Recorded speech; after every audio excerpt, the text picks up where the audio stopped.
Welcome to Above the Garage. Hi, friends. Welcome to our discussion of Season 1, Episode 2 of The Crowded Room. Let's do our round of introductions and dive in. Hi, I'm Rachel. Hi, I'm Kimberly. And I'm Kate.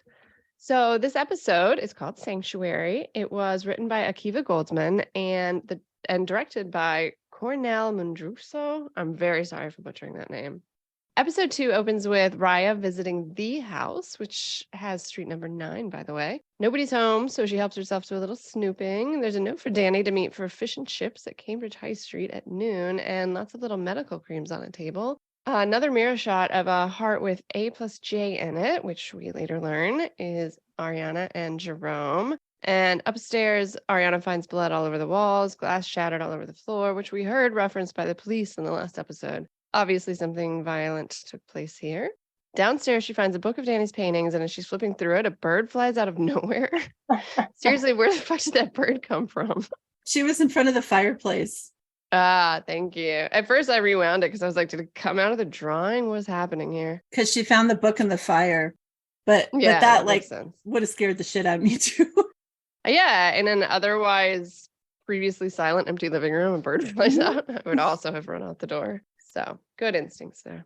Well, she was hearing a lot of noises. Like she was coming in and I think she heard noises upstairs as she was, going upstairs, but we never saw the source of the noise.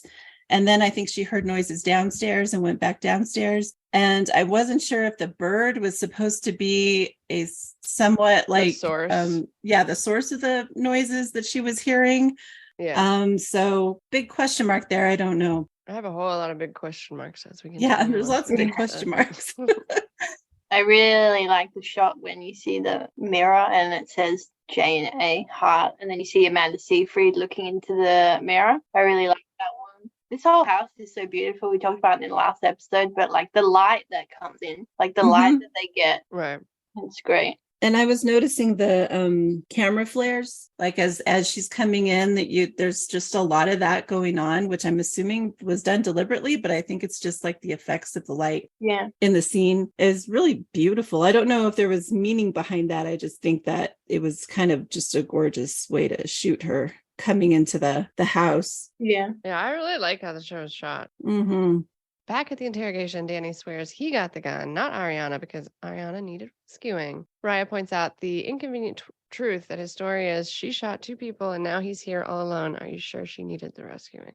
Back in high school time, Danny's parents seem to have discovered pretty quickly that Danny's moved out. I'm not sure why. Again, the passage of time is like very unclear to me. It seems like this is directly after the Bill Street incident because he's wearing the same bloody shirt, but how would he know so quickly? And why don't they ask what happened? If I were his mom, I would have assumed Marlon was the guilty party in Danny's face reconstruction, but there's never a discussion of like what actually happened, except they know he's inside the ghost house and they don't like it.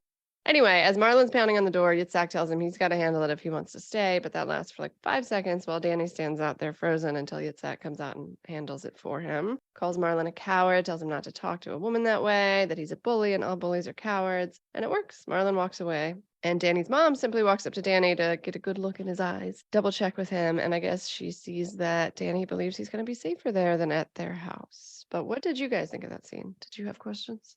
Without revealing too much or like spoiling too much, like if you know a little bit about the story, it's what's really going on here is really interesting to think about. But I love how Yitzhak fights back or pushes back at the stepfather. It doesn't seem like he ever has anyone stand up to him and says, "You're a bully and all bullies are cowards." I really like that. Throwing that back in his face. And it's very effective, it seems. Yeah, Rachel knows a little bit more about the real life story than we do, so we got to be careful how we're discussing it so that we don't spoil people that are just watching the show.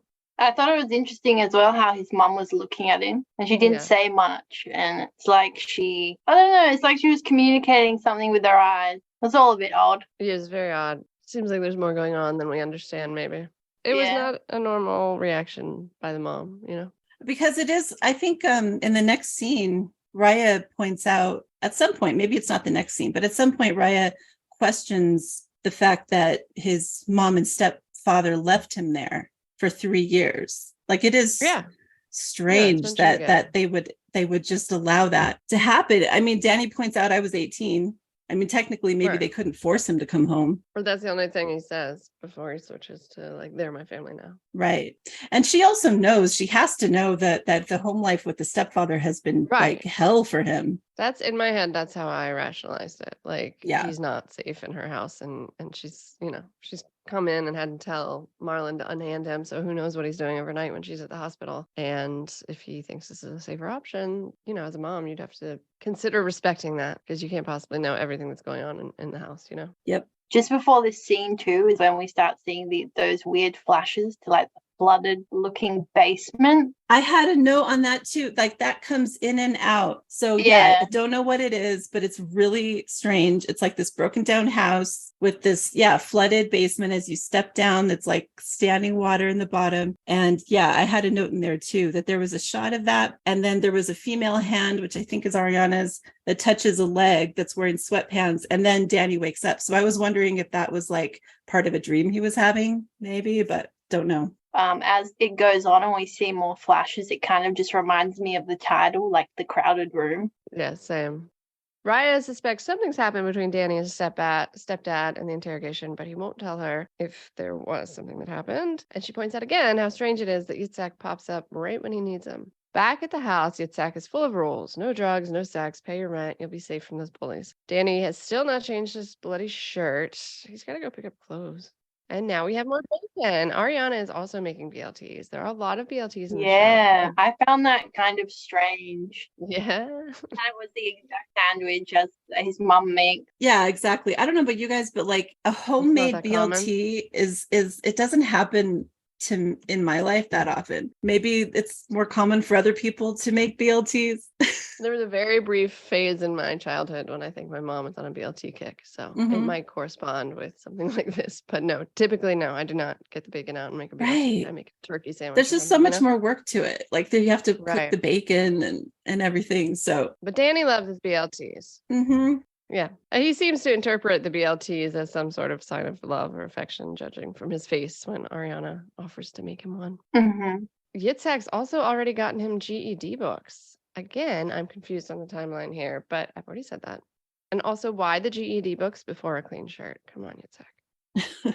It's weird because I think it's literally right after, like the day after he runs home from school. But Yitzhak's like, yo, if you're not going to school today, you really need to get your GED. Even though, like, they probably have never had time to discuss, like, dude, are you going back to school? Or like, right, it's a big assumption to make. Yeah.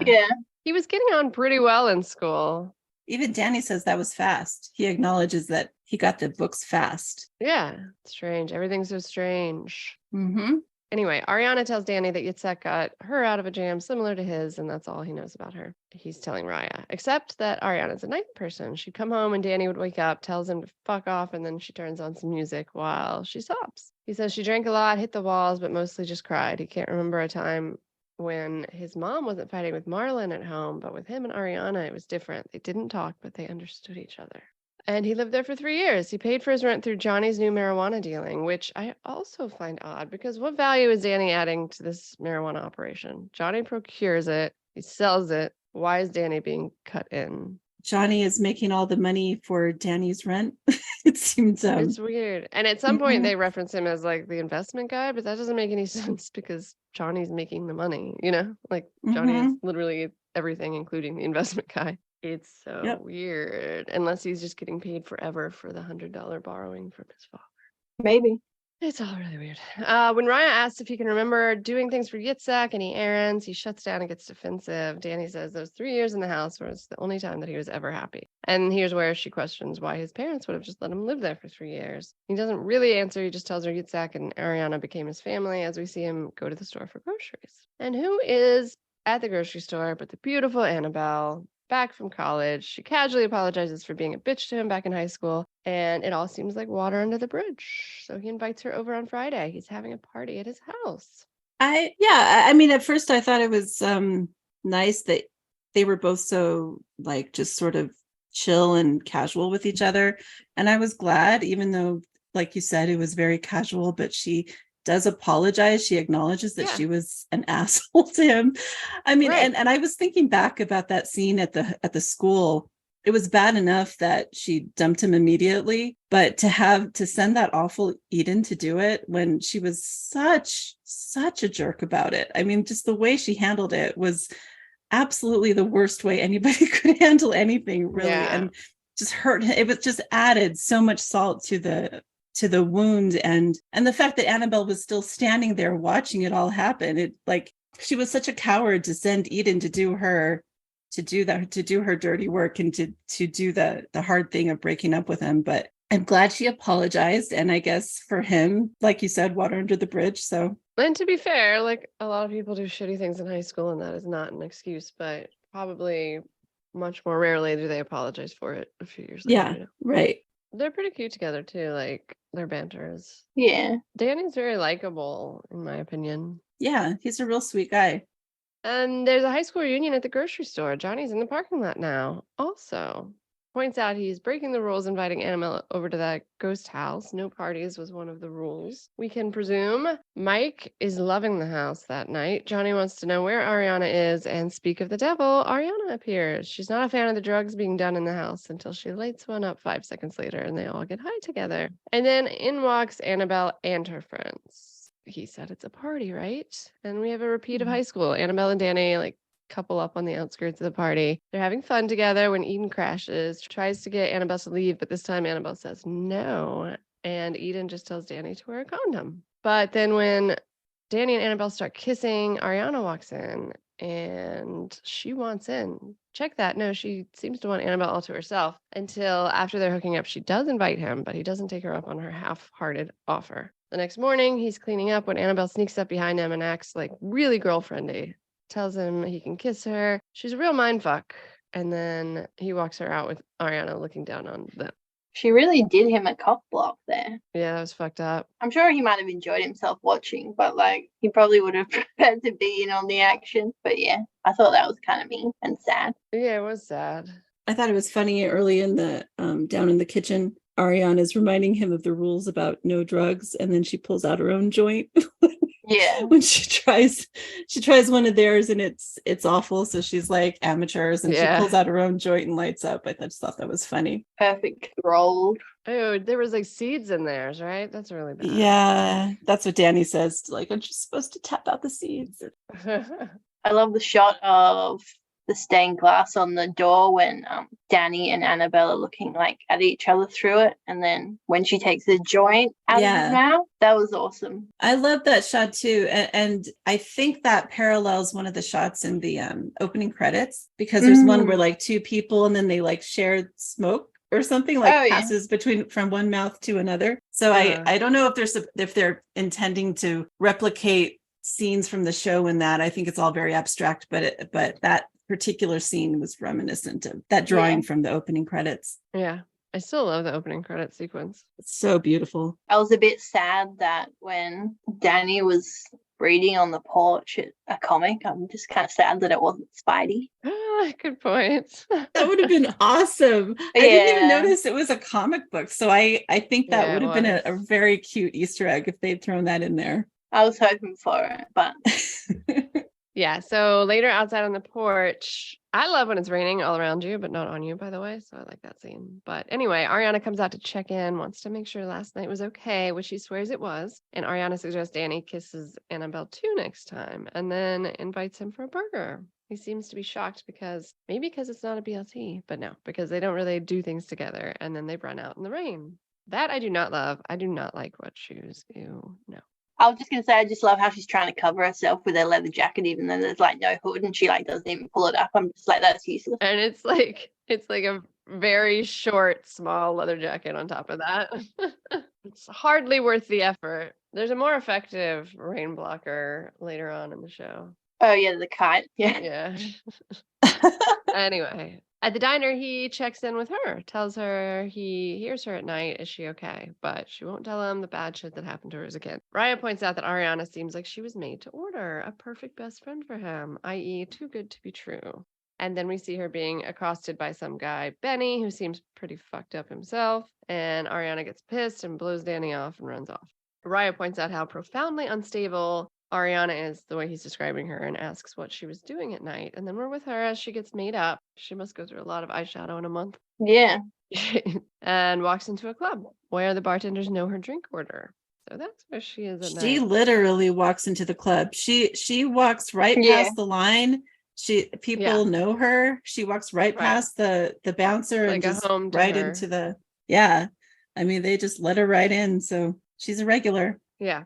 She turns down the cocaine she's offered by her new mark, Grace, and does a pretty half-assed job of flirting with her, in my opinion. It didn't seem very convincing, but Grace is pretty drunk, so probably only requires a half-assed job of flirting.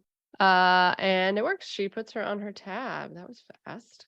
She's dancing with Grace all night until she spies Jerome, the guy that was looking for her last night, per the bartenders, across the bar, and she quickly ditches Grace to buy Jerome a drink on Grace's tab.